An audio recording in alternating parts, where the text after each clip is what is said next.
like sourdough bread or whatever the fuck. Because that's what they eat in Russia, apparently. What? Are you sprinkling them words on it? What you mean? Evil. No. I'm not trying to do that. Yeah, you live. We're live. Okay. We're live. You know what's going on? It's the Unpopular podcast. There's a cameraman in the building, right behind the building. Outside the building. Outside the building. It's gonna be it's gonna be nice and warm today.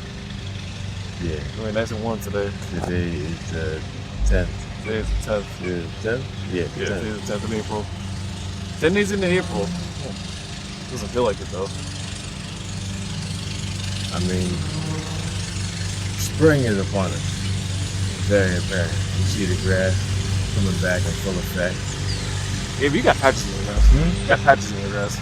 Now, it's still coming back in full effect. You see how tall that grass is over there? Yeah, but in see how thick this shit is? I'm telling you, when you hit this shit with the mower right here. Yeah, but in patches though. Shit a problem. But in patches though. So what? It's like. So what? Yeah, it is what it is though. It look like good yard to me. Right. The dog love it. Is he what? You know, the dog love it. Gia loves anything. So what? David, Gia loves humans, okay? And I don't like humans. Yeah. You know what I seen the other day? It was like, do dogs have, like, are we giving dogs, like, Stockholm Syndrome? Stockholm Syndrome. In terms of, like... That we're taking them from their parent at a young age and then, like, treating them all nice like that.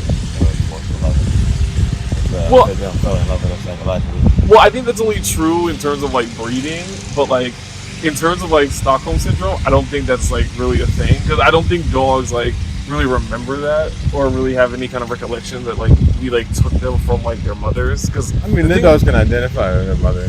No, yeah, but that's the thing. Usually in the breeding situation, the pups don't necessarily are tied to the mom for a time period.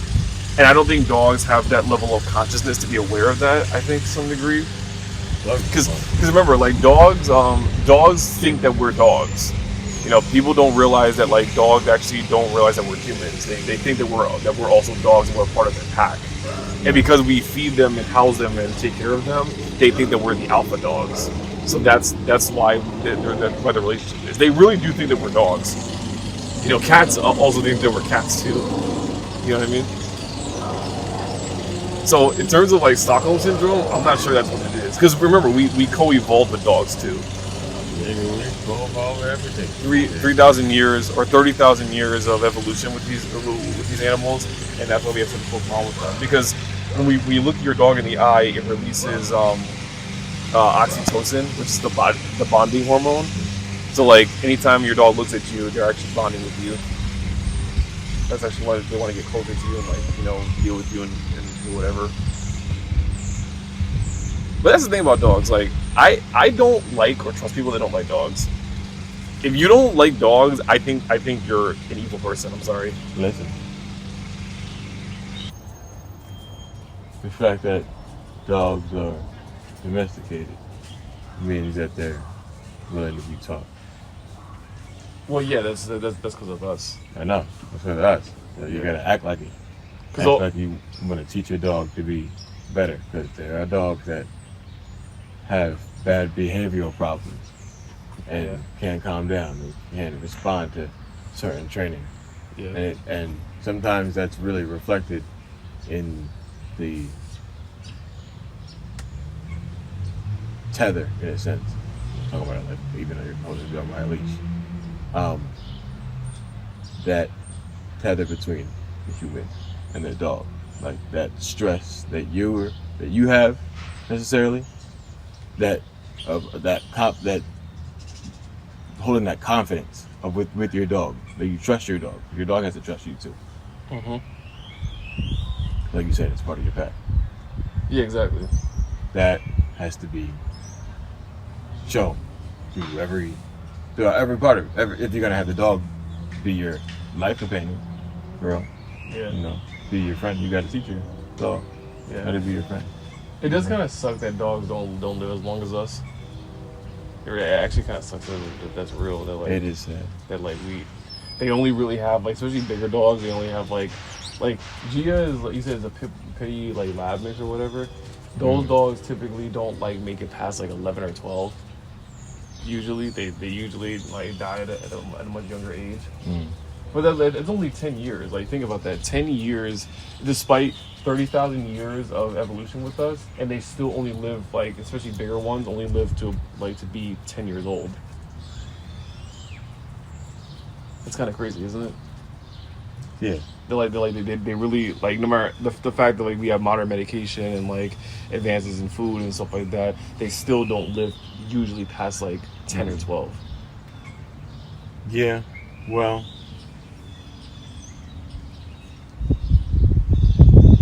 our progression on advancing our own species became the priority. You think so? Absolutely. Or do you think that that's just the nature of reality for just dogs in general and then other animals? I mean...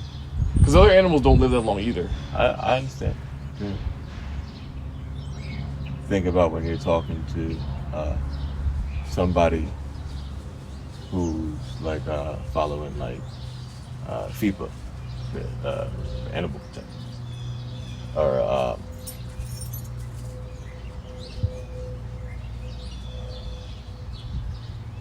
David, vegetarians. You okay, yeah. like, No, I'm just giving you other examples. Vegetarians. Yeah. I mean, animal rights activists, people who take care of animals, all different types of animals. Mm-hmm.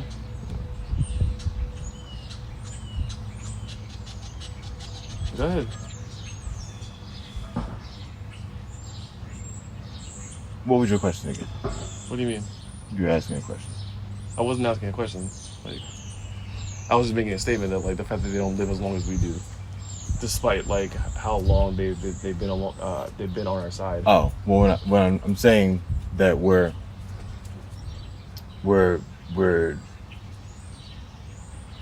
been focused on our species for a long time. Feel me? And now we're, in a sense, like, there's a lot of programs that are looking out for animals and animal rights nowadays. Feel me? Yeah. Like, there are definitely some states where it's not illegal for you to shoot your dog.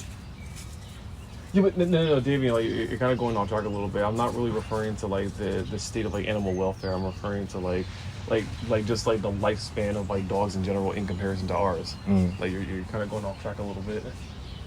I'm not really talking about like the welfare of like dogs. I'm just talking about like just their lifespan. Yeah, yeah, they just don't live as long as us. You know what I mean? I hear what you're saying, but like typically, like, you know, the welfare might enhance their life like to some degree, and maybe like medication might help them live a little bit longer. But like still, like nature still just like takes you out at some point. Absolutely. You know what I mean? That's just what I'm trying to say. Okay. Yeah. I guess all the stuff that I was saying was turning a mirror to ourselves as much as we are to the others. And Davian, because we don't do the same thing. Yeah, and I'll be real with you, Davian. Like, you do that a lot, Davian. It's like, because like this is how. So like one of the things that me and him do a lot of times is that like I'm more of a literal person in terms of like facts and like actually pointing out like objective truths, or not even objective truth, like really cold things. And you're more of a storyteller, and you have like a story narrative mindset, and that's why like a lot of times when I'm talking to you about certain things, you tend to like personify it into a story for some people, for some reason. And I think that's just the difference in our personalities. Cause like I get it, I know like why people like need stories, but like at the same time, like you do that a lot with me when we're talking and shit. You know what I mean? That's like it's a bad thing, but it's just like something that we do. It is. You know what I mean? Yeah. You know, we need stories, man. We need moments. Yeah. And that is like that is something very true, but like I'll be honest with you, Davian, I'm not really a fan of it.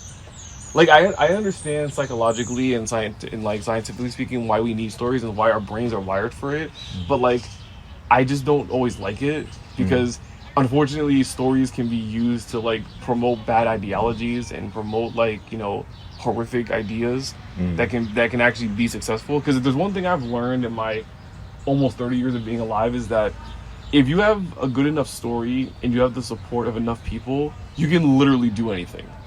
Like literally do like anything, and that even includes both like great things and like horrific things. You know what I mean? That's absolutely right. And that's scary to me. That's why I'm not a huge fan of like people always articulating their life through like story lenses, because it can be very dangerous to me and how I see it. You know what I mean? Being told a story like, oh, like, these people, oppressed you, and you need to like find like, your get back in that situation. Like, you know what I mean? Just personifying that in a story, and it just ends up turning into like a fucking bloodbath and a death match to see whose story is better. You know what I'm saying? I mean, that's me being a little cynical, but how much of the stories do you actually believe?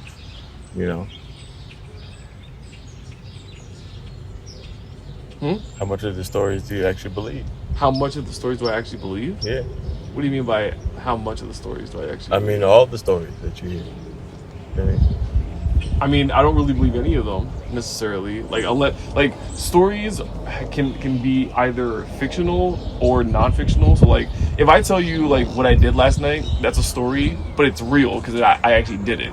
Right. A fictional story, it could be what I imagined I did last night. Yeah. But that's not grounded in anything factual. Sure, but some people can take that literal. Nigga, I'm telling you, the image that's in my head of when you tell me the story of what you did last night is not the same image of what the fuck you did last night. I don't know what the fuck you did last night, but if I tell you the story, you told me you don't tell me the whole story. You don't ran the whole details up and down. Like, yeah, we did this. Feel me? We was over there. Feel me? And then we got to her crib, and then we did anything. Why are you going right into women? I'm just giving an example of a story. Yeah, but you always do that, though. And get an example that she might have told me. An example like that. Yeah.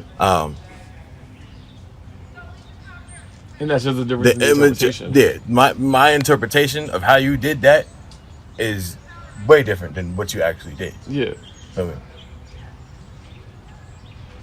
And that's why perception is a interesting thing.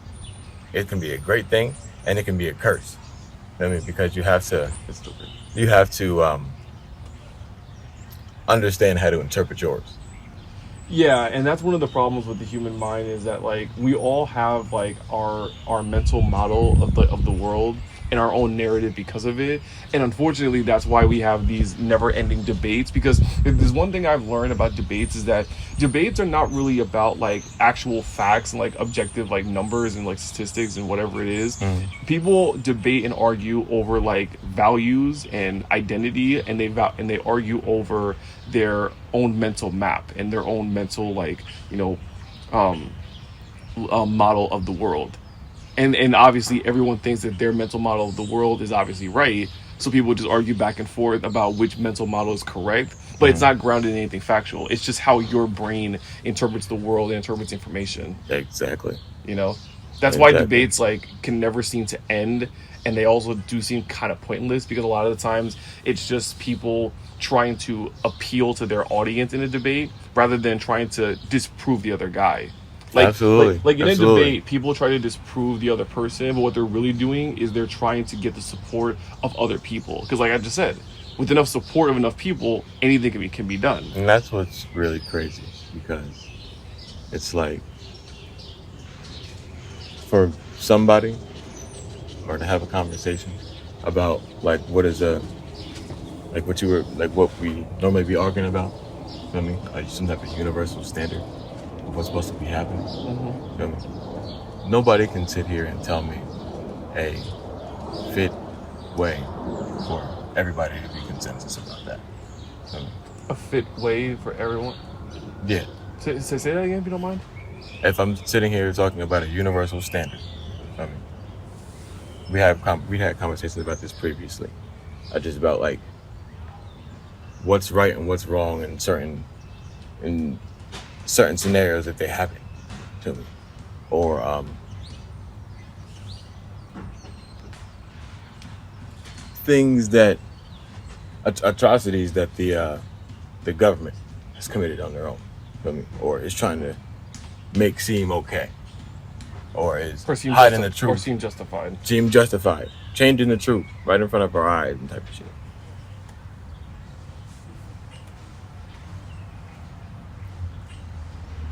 If that's what they're doing, that type of shit right in front of our face. You know what I mean? Blending the truth and stuff like that. And even despite of all the institutions that already exist at this moment, like the fact that you're in America and you can practice whatever religion you want. You know what I mean? Allegedly. I mean, type of thing. Like, say whatever you want. For me, bare your arms. Allegedly. For me. These are all allegedly, David. I know. It's also relative to like whatever. I hear what you're saying. Mm-hmm. David, what you grabbing it for? It's like ignore it. Let it. It's outside. It's in nature. The last lesson when I came out here originally, one tried to walk up on me, and I immediately pushed his ass out. David, why are you saying it like it's some kind of op, bro? You're trying to walk up on me. Listen, these bugs will fucking kill you, nigga. Some of these bugs will kill you. Not in Jersey. You don't think they got some deadly type of animal here? No. David, we don't have any deadly bugs in here. We have gross-looking bugs in here. We don't have deadly ones. Is it in Australia? It might be a deadly animal over here. You just don't know. David, we don't have deadly insects in here. I'm pretty sure we don't. You would hate to find out. Yeah, but like a little mosquito, like. Listen, you don't know where he got on you. You don't know where he got on. So what? He got shotguns of malaria and shit. Yeah, see, yeah. Where his bomb? Yeah, that's in Africa. You get shot up. What if he's an exchange student? What if he's an exchange student? Yeah, you got the malaria vaccine. You good? So what? I mean, you're not gonna die. So that means he gotta walk up on me. All I said was back up off. It's like you're talking to him lately like he's some kind of op from the streets. Listen, he decided to pull up on me. That's when you asked why I asked if he was an op. Ops pull up on you when you're on the street. Like. Okay, so go ahead. Sometimes y'all pull up on you when you're on the street, and sometimes you gotta snatch a nigga out or move a nigga out the way. That was exactly my energy towards it.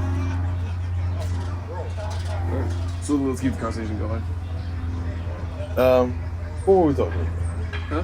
What were we talking? We were talking about the issue of storytelling and like story narratives, and like sometimes there are true stories and there are fictional stories, but people take fictional stories very literal and can use that to justify like anything that they want. Yeah, okay, right. And I was talking about because the government be telling your ass whatever they want to, and because no one can tell me a specific standard that we should all be adhering to, that everybody can agree on, for us to eventually arrive to some idea of a utopia or something like that. Yeah. Because the thing is, David, when I look at society, David, I already told you before. That's why, quote unquote, like you would say, there is no agreement. So it's like you gotta believe, and that's what's also good about America, because like believe what you want to believe. Yeah, well, Davian, like, okay, so that's true and that's nice in theory, but in the problem with the thinking how you want in America, it can lead to dangerous propaganda that ends up mobilizing however many people into a certain group that could potentially target another group of people.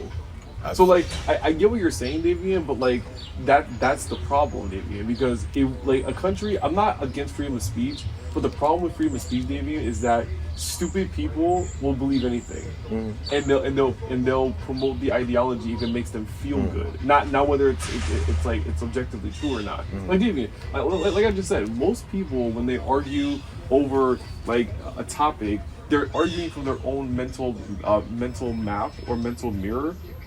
Or mental model, excuse me, and they're using rationality to justify whatever they're feeling about a certain issue or topic on the subject. Like Davian, if I say, for example, like a million people immigrated to America last year, right? That's just a fact, baby. And that's just a neutral fact. It doesn't mean a single thing to it. We as humans, we put meaning behind that. An anti-immigrant conservative will say that's a horrible number. It needs to drop down to 90. It needs to drop 90%, right? A liberal-minded person might say, "Oh no, that's a good thing." Now, is there problems with that system? Maybe. A million people came in. How many of them came in legally or illegally? How many of them actually went through the process? Like, that's where the interpretation of that statistic comes into play. Like, numbers and statistics and facts don't have interpretations. We interpret facts based on our own mental models and our own cultural, environmental, and even family upbringings. You know what I mean? Absolutely. And people don't get that. People really think that they're arguing over facts because it just confirms what they already believe in, as well as also confirming what their group already believes in.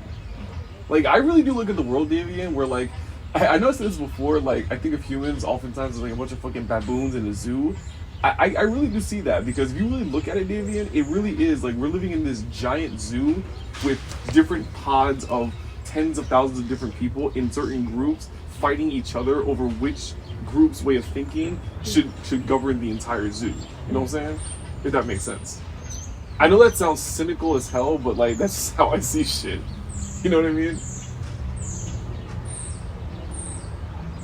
Where do you find yourself in this world, then? I find myself, like we talked about last podcast, an alien watching over this shit. Just watching, like, fucking monkeys just, like, doing this shit. It's like, why can't you guys just figure this shit out? I understand the us versus them dichotomy, but it's like, goddamn, it has to be that intense. It really has to be broken down that intensely, where, like, we really can't come together to figure some shit out so you can help out everybody, regardless of what group you belong to. You can't do that. I'm not saying that I don't have my own group I belong to, but at the same time, like nigga, like I'm watching over this shit. Like you go to a zoo, right? And you're seeing chimps and you're seeing different pods of chimps in a exhibit. It's like, bro, that's us, and I'm just watching it. Like, what are you doing with each other? I get it. But when I say that, I'm called cynical. We literally are animals. We literally are animals, so I get the concept that you're actually saying. Yeah. You know, we're a species that lives on this planet. Yeah, like, I'm not trying to be cynical about it, but I'm like, god damn. It just kind of irritates me, because it's like, I get it from an evolutionary standpoint, but like, in the modern world, it's stupid that, like, people will think that they're more enlightened than they actually are, but it's like, bro, you're still navigating from the most prehistoric part of your brain. You don't even realize it. That's the problem. You know what I'm saying? Sorry if I dumped that on you, but no, not a dump. Feel me? I.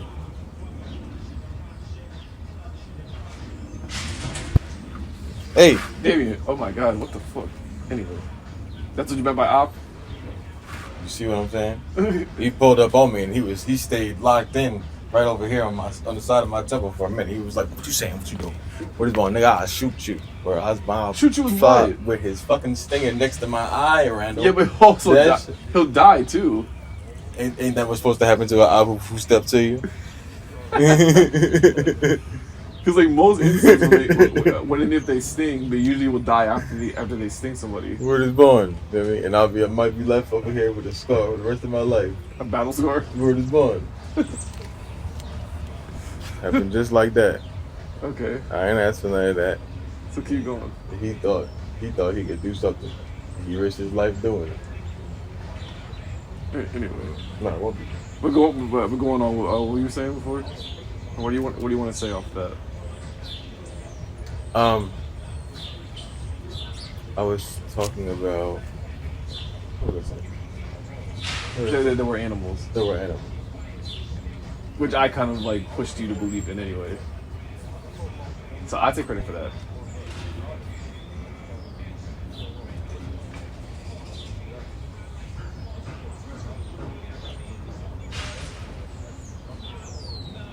David, go ahead, bro.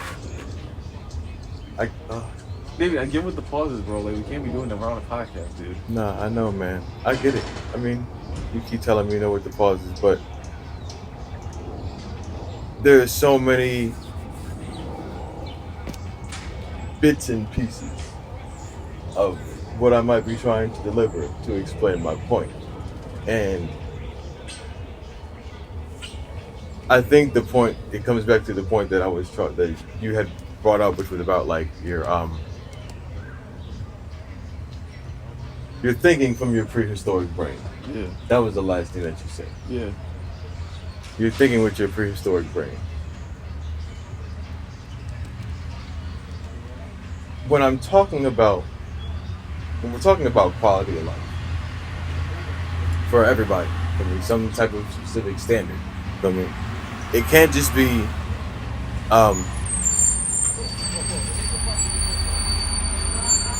thought from a very intelligent, high-minded brain. It can't just be thought from that kind of perspective.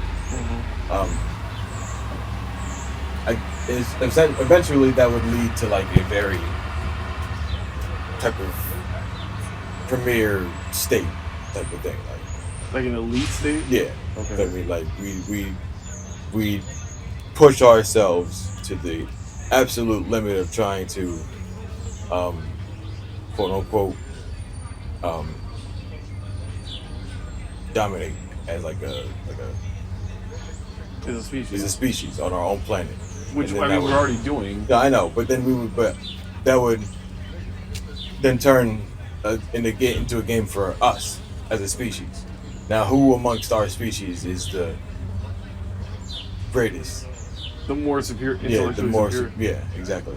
Ooh. And then, well, where does Davian, that leave? Well, remember, Davian, the people who don't meet that standard that people are trying to figure out, but couldn't really give me an answer. But that's what the question is, Davian, is that like who gets to determine who's intellectually superior? Exactly, because no one can. Because the people who are in charge are corrupt and evil, and clearly will change whatever truth or lie into whatever they want to. Right. And that's just part of the issue as well. Because yeah, like you're right, Davian, when it comes to like the idea of because do you remember, Davian, being intellectual and being like cold and calculated actually isn't really the way people really navigate the world, Davian. And the thing is, we actually don't do it like that. We know facts that are cold and hard, but we don't necessarily feel anything about that. One of the things that makes us humans is how we feel about certain things, and then we rationalize our feelings after we feel a certain way. You know what I'm saying? Like that's what people don't get. So like our feelings really do dictate and determine what we do. You know what I'm saying? And then you're gonna rationalize it later. You know, a group might want to kill another group because they feel disgusted at something that they're doing, but it's not grounded in anything factual. What? They just eat different food than you. They pray differently. They wear different clothes than you. You know what I'm saying? Everything, dude. All of that matters, and it's not grounded in anything objectively factual. It's just how you feel about it. It's like who's to say that like what they eat in Russia is objectively wrong compared to what we eat over here?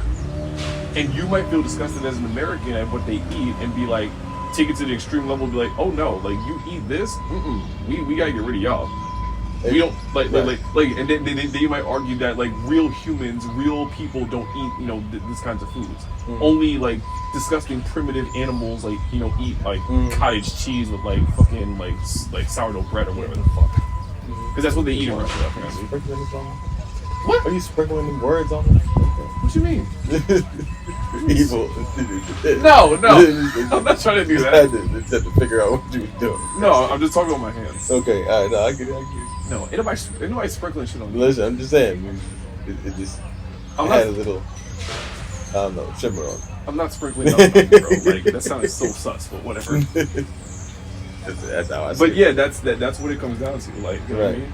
And the thing about, like, so people will say, like, oh, like, one of the interesting things that I've read about, like, human emotions is the emotion of disgust.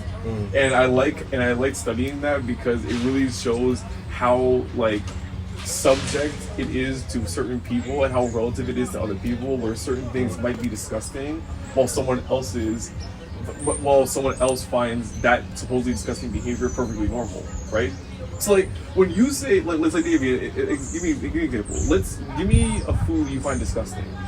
something that actually, like, if you were to eat it, like, you'd actually, like, either throw up or gag if you ate it. Like, something normal, like, something that, like, that's very commonly eaten, but, like, you don't really like at all. Like, you actually, like, are like, yo, that shit's fucking gross. What's a food that, like, you really say, like, that's actually, like, fucking disgusting?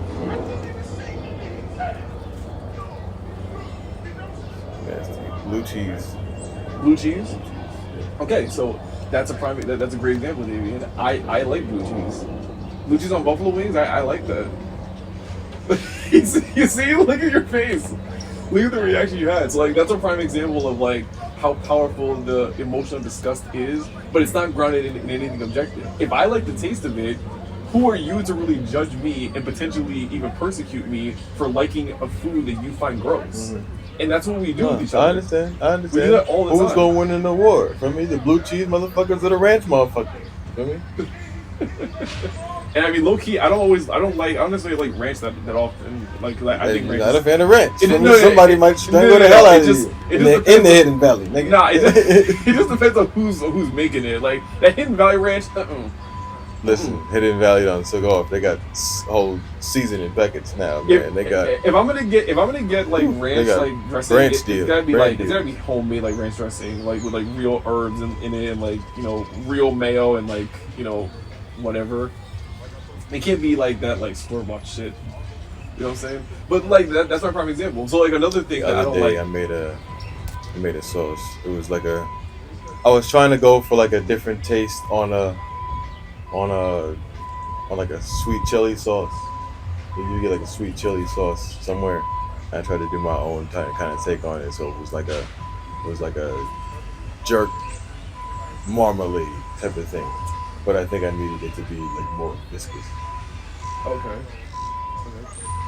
But so like going back to what I was saying. And I'm not even a sauce person, so yeah, you're not. I'm trying to get sauce. Hey man, I'm trying to get better. Davian, what are you, like a fucking like bro, I'm sorry, like what is you, pussy? Like what are you afraid of sauce for? I just don't favor sauce on my sandwich. Because you were traumatized as a baby. No, I was not a baby. You were a child. I was a child. Whatever, yeah. You were traumatized as a child by fucking sauce. Yeah. It's like, how do you not like sauce with your nuggets, like you weird ass niggas? I'm sorry. I don't want sauce. I don't need it. How do you not like sauce on your nuggets, or sauce on like you know, on like fries or burgers or whatever it is? I turn to dry rub, man. Yeah, seasoning. So David, David, Chipotle has a new cilantro lime sauce. You don't want that shit? I might try it. But they just spray it on the thing. Dude, they don't spray it on, dude. It's not an aerosol can. No, not spray. They gotta like squeeze it up the bottom. Squeeze bottle. Like, you talking about spray like it's a fucking spray bottle. Like that's how that shit just come out of there like a fucking. It's not actually. A squeeze bottle is not a spray can. No, I ain't say. You're getting the wrong motion. I'm not pulling the hand trigger. I'm squeezing the squeeze bottle. For me, I'm hitting it with the. For me, that's what I'm doing. You getting the wrong hand motion when I'm saying spray. it will spray like the nice way. I'm trying to say asshole, man, like a butthole. Spray it like a butthole. So you just being dirty, like yeah. You just being dirty. It ain't gotta be like that. So what? A squeeze valve maybe makes that fart noise too. Like, yeah, do you hear? Don't you hear? Yes, I work in a restaurant. Exactly. So you ain't gotta be dirty though. You ain't gotta make it dirty. Like, you talking about how I be dirty all the time, but like, you say shit like this. Okay, so going back to what we were saying before about the emotion of disgust, right? So like, that's like one of the more powerful emotions that really does like play a huge factor in like people's decision making and also their attitudes towards like other cultures and other people's like personal practices. You know what I mean? And it can get to that point to where like, because the emotion of disgust actually is rooted in our evolution, because there's a part of the brain called the insular cortex. It's short for the insula, right? This is the part of the brain that's responsible for protecting you against pathogens and parasites and rotting food or rotting corpses or blood or anything like that, right? So if any mammal that eats like a rotten piece of food, whether it's a rotten piece of meat or it's fruit or it's a vegetable or anything like that, the insular cortex activates and you'll gag, you'll feel nauseous, you'll want to spit it out from eating that, because it's your brain's way of protecting you from ingesting those parasites or rotting meat, right? Okay. And then over the course of 50,000 years, our brain invented something called a moral transgression. But the problem was the brain didn't have enough time, or back in that time 50,000 years ago, wasn't capable of inventing a new part of the brain that separates physical, visceral responses of disgust with abstract moral transgressions that we think about that are disgusting. So what happened was the brain basically took visceral disgust and moral disgust and basically attached moral disgust onto visceral disgust, and basically just strapped it to the same part of the brain, the insular cortex. So when you hear or see something that is morally disgusting, you feel what? Sick to your stomach. You know what I mean? Somebody steals something from an elderly woman, you feel disgusted by it, right? Exactly. So it's the same sort of physical response, but it's done in a moral, abstract behavior. It's not literally you ingesting a rotten piece of food. It's you seeing something that you find morally appalling. But the problem is that's relative, and it's also subjective to or subjective depending on who you're talking to. For example, like probably one of the better examples of this, people who are disgusted at gay people. You know, if seeing a gay person, you know, holding their partner's hand or kissing them or whatever it is, can really ignite a visceral response where someone might actually feel nauseous or throw up at seeing it, right? But that doesn't mean that what the gay couple is doing is objectively wrong. That's your personal reaction to that behavior. And people take that visual response as being the objective truth, where it's like, well, if I find that disgusting, everyone else should find it disgusting. And if you don't find it disgusting, there's something wrong with you. And if there's something wrong with you, that probably means you're some kind of a parasite or some kind of like, you know, pathogen within humanity that needs to be cleansed out. You know what I mean? Does any of that make sense? Yeah. So what did you get from that? If you were to explain it to me.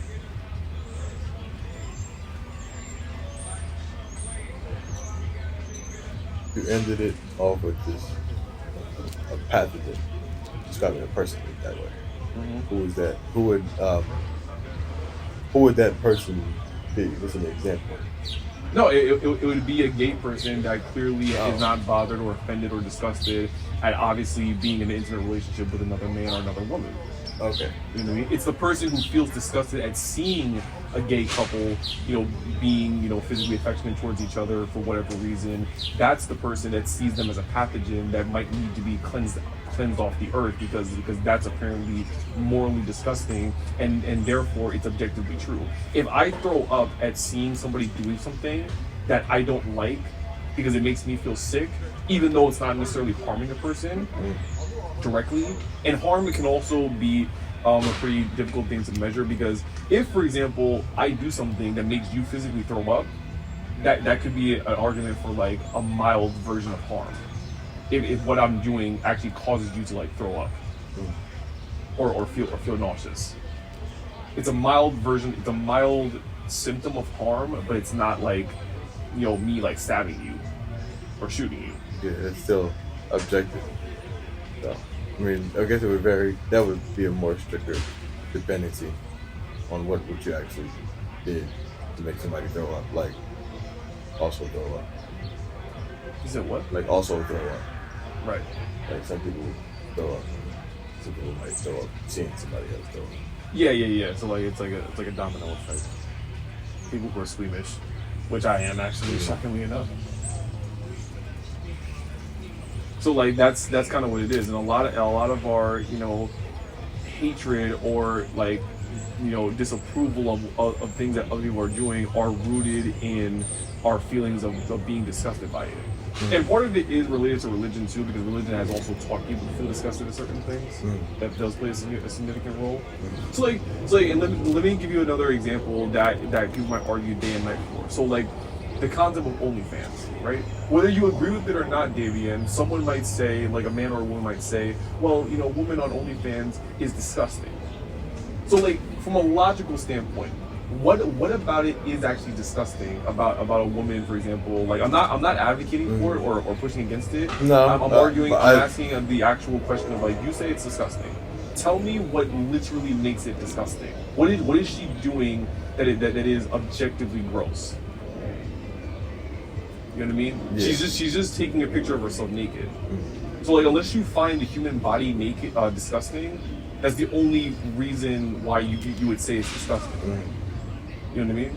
That's the only reason. Like, it's not like she's taking a photo like playing with elephant shit or whatever the fuck. No, I can understand, and maybe that's just specifically the language choice, if you were to call it disgusting.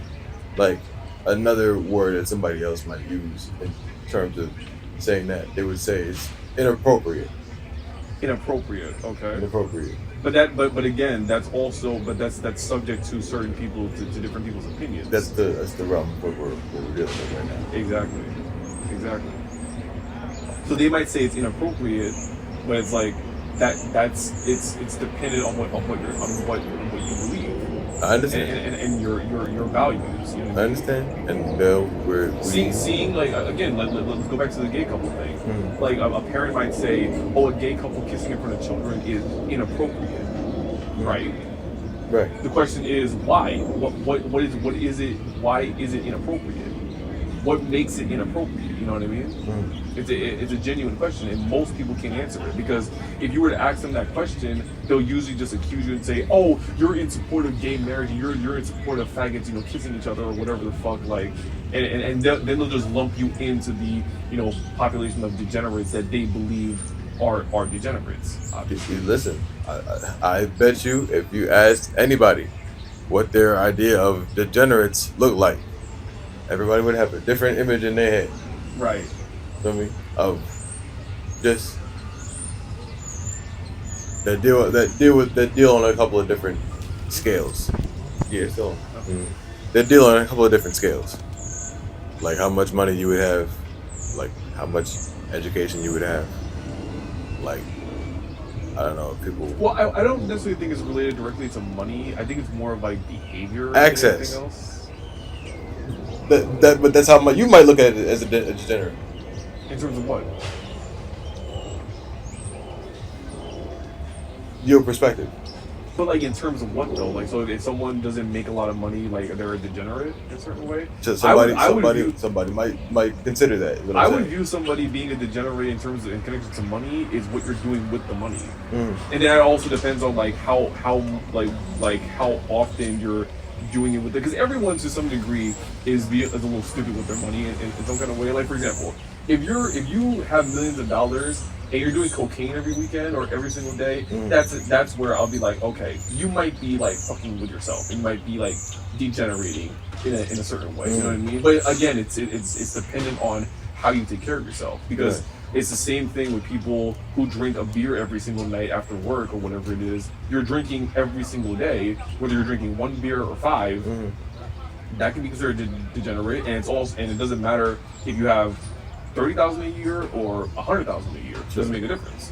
Some guys make $500,000 a year and they drink a beer every single night or whatever it is. Exactly. So it's like, is that degenerate? It's probably, people don't think it is because it's legal, which I think is stupid, but. So, alcohol consumption, you're saying, is what makes you a degenerate? In my personal opinion, it can be, depending on how often you drink and whether or not it is compromising your everyday life. If you need to drink every single day because it's what keeps you normal, then yeah, that's being a degenerate. If you drink very often and you're constantly getting into trouble, then that's being a degenerate. But if you drink a beer every night, but you still go to work every day, you still take care of your family, you still go to family gatherings, you still do things to do, and you're responsible, you don't owe taxes, you don't do this, you're still you still go to the gym, you're still in shape, I don't see you as a degenerate. You might intoxicate yourself, but at the same time, I don't think that's necessarily being degenerate in a certain way. I understand exactly what you're saying, Toby.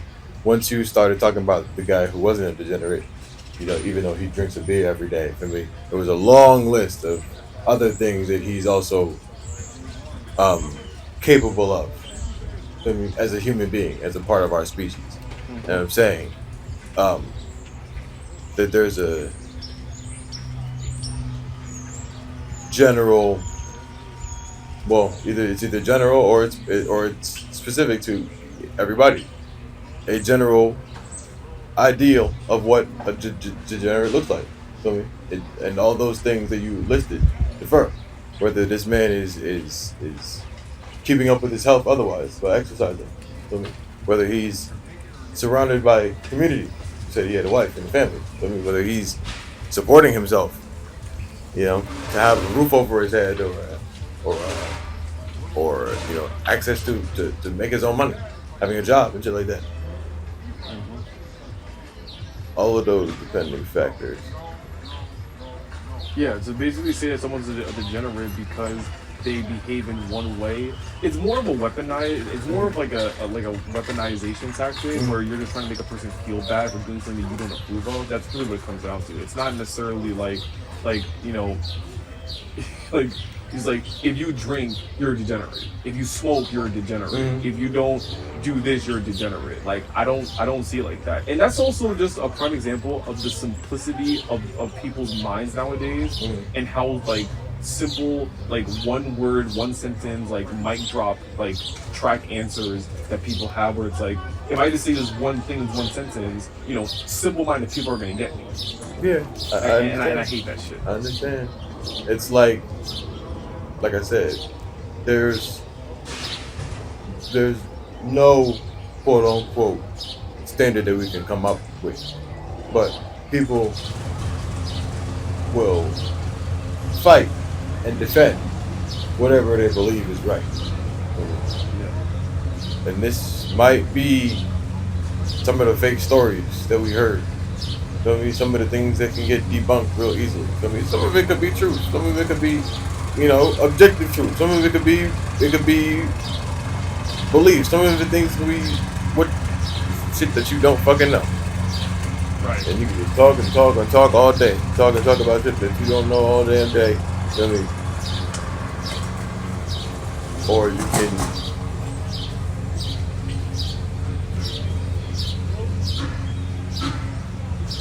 engage in, I guess I don't know how to describe it other than like life.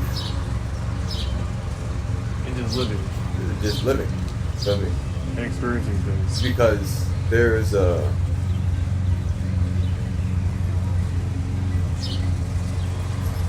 it's like there's a question mark inside of you. It's a weird way to describe it. Where it's like there's a question mark inside of you, for real, yo. And that question mark is about what? What keeps the engine moving? What's powering all that shit inside of you? We would call it like a soul sometimes. Well, I have a love-hate relationship with the concept of souls, but that's just me. So I don't really know. But even if we were just to talk about it from a more scientific standpoint, feel me? We're talking about how we're just animals, feel me? Who get born from other animals, feel me? In the way that we do, feel me? Through sexual nature or however humans really get made, But yeah, you just say that. You know how humans get made. No, I understand. But I'm talking about, in addition to that, I mean, if you were to talk about like someone who talks about like the Big Bang type of shit, and how we're just little pieces of stardust, from way back then, type of thing. So it's to say that there's a piece of a big ass explosion that did a lot of things over time, and eventually amalgamated to then make you in the whatever form that it did take. Because you could have been this nigga flying around, pissing me off. I mean, you're a little piece of stardust or star energy. Could have been that motherfucker flying around and pissing me off, getting fanned away. Yeah. Like the buck. Where are you going with this, David? Because I don't really get you right now. I'm talking about soul. Talking about soul. And I'm talking about, like, I think back in the beginning of this conversation, I said, like, believe what you want, you know? And maybe that's just a part of my experience. Or in your mental mental model. Yeah, in my mental model. The image of the bigger picture and what you can create for yourself and evolve into.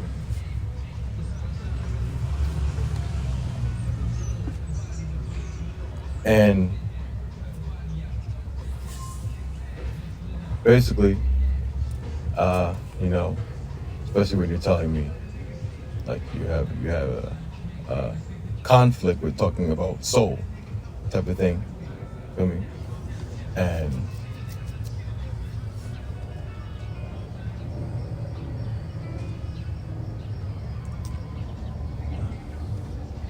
I don't know. Sometimes it's hard to explain. I feel like sometimes it's hard to explain in specific words. There's so many languages on this human planet, and some have interpretations or words that convey concepts in different ways that some languages can't translate the same thing into. But it's like thinking about if you could be a piece of stardust, nigga, like that ended up to create you. Like, what's on the other side of your belly button, for real? Sticky, mushy organ stuff, whatever the fuck. That's what's inside of you. Saying, man, this was that's a very literal. David, you know that I'm literal. I know. David. I understand. Now I'm trying to, I guess, explain to you a little bit more of like the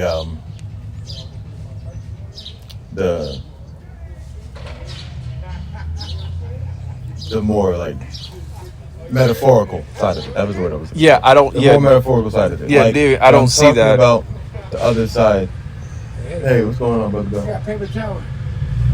Yeah. Hold this real quick. You ready? Hey, how you doing, buddy? How you doing, boss? Sorry. Shit. We'll be back, folks. Thank you.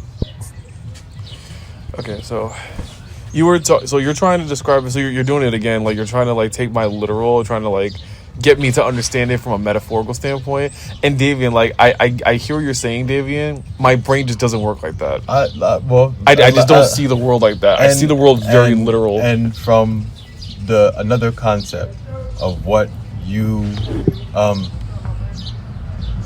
this is always like the same backhand that like smacked you with mind of a stoner in the first place. You know what I mean?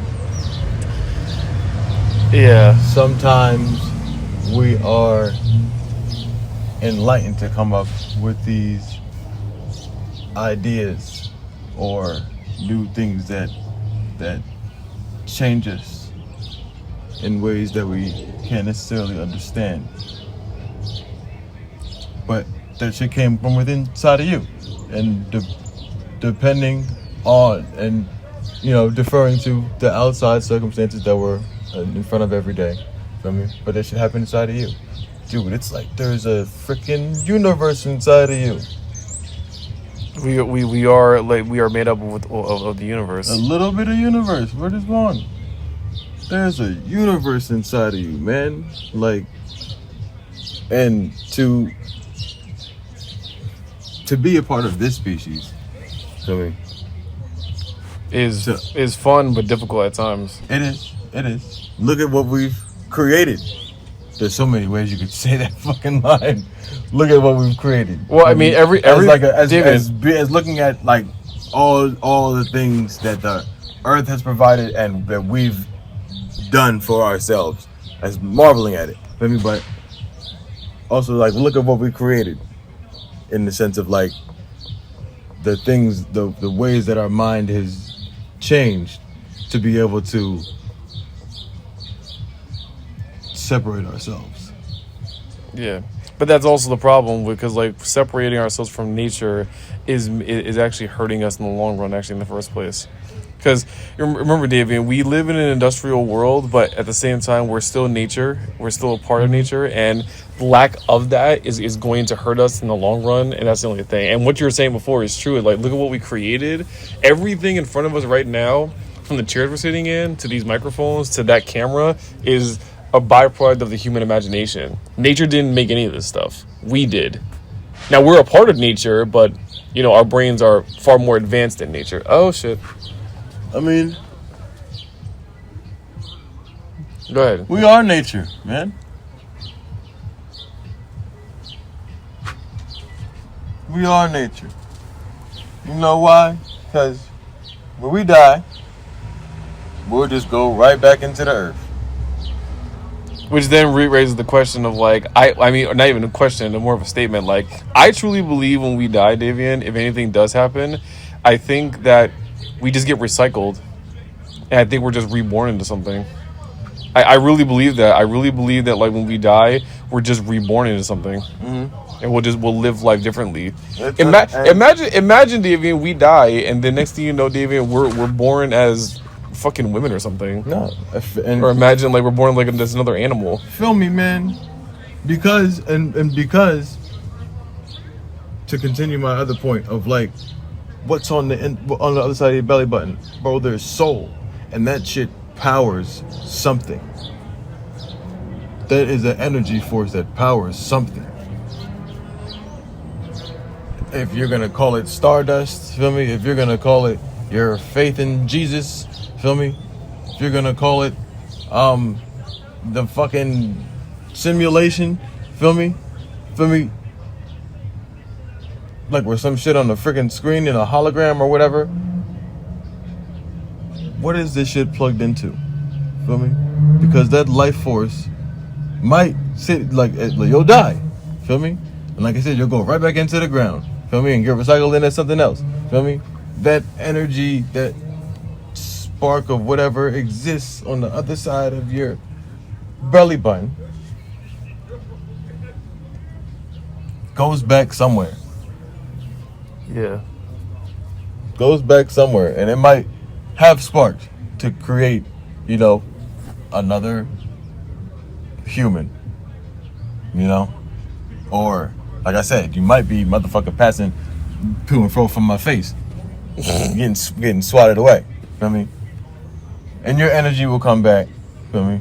As something else because you'll be dead, or it's kind of just the wiped off idea. like a booger, it's whatever. kind of the idea that energy cannot be created nor destroyed. It gets transferred into something. Absolutely, it can.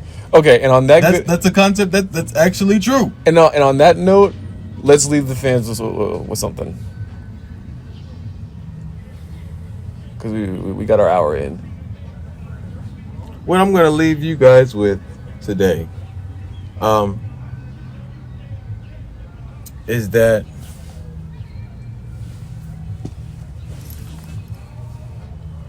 like Randall had just said, that energy is not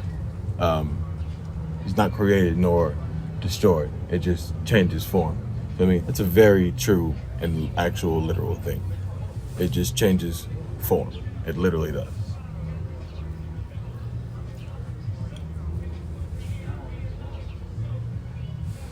Whatever you decide to create in this world with your energy, with your little life spark sitting right behind your belly button, feel me?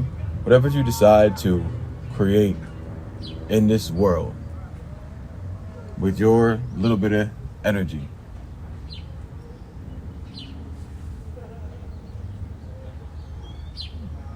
Do something great. Do something great. And think about, that's what my heart would say, is to do something great. But my soul would say, do something knowing that your energy is getting transferred into something else. Feel me? Do something in retrospect to the rest of the energy that's out there, and how the way you're putting yours out, what that's doing to the energy that's around you. Because we're all one of these. We're all a little bit of this behind your belly button. So just be mindful. Just be mindful of everything that's around you.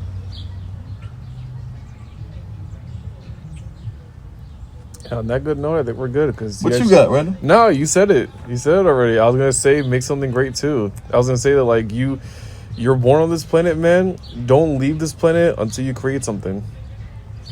Everybody should create something, and leave it behind. I literally was just gonna say like what you just said. Like, don't leave this planet without creating something meaningful. Because I personally don't believe life has a definitive meaning to it. I think that we have the ability to do that ourselves. So if you're on this planet and you're alive and you're breathing, do something and create something meaningful for yourself and for the people around you. Oh, good to me, man. And that's a wrap. You know what's going on. It's the Unpopular Podcast. It's supposed to cameraman in the building, Randall in the building. We'll check y'all out next time.